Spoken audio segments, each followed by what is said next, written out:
நீண்ட நாள் கோரிக்கையை ஏற்ற அணைக்கரை பகுதி மக்களின் கோரிக்கையை ஏற்ற தீவிர துப்புரவு பணியில் ஈடுபட்டனர்.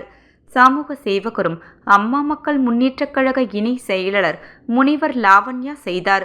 உழவர்கரை தொகுதி மக்கள் மகிழ்ச்சி அடைந்தனர்.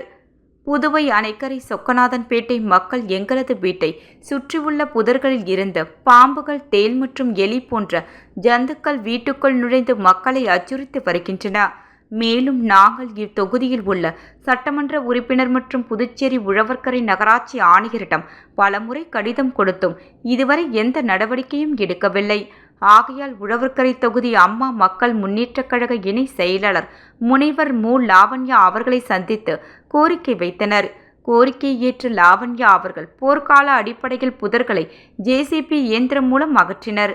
இந்த நிகழ்வு அணைக்கரை பகுதி மக்களிடம் பெரும் வரவேற்பை பெற்றுள்ளது. மேலும் இந்நிகழ்ச்சியில் அணைக்கரை வீதி, சொக்கநாதன்பேட்டை கிராம நிர்வாகிகள், பொதுமக்கள், மகளிர்கள் என 500க்கும் மேற்பட்டோர் கலந்து கொண்டனர்.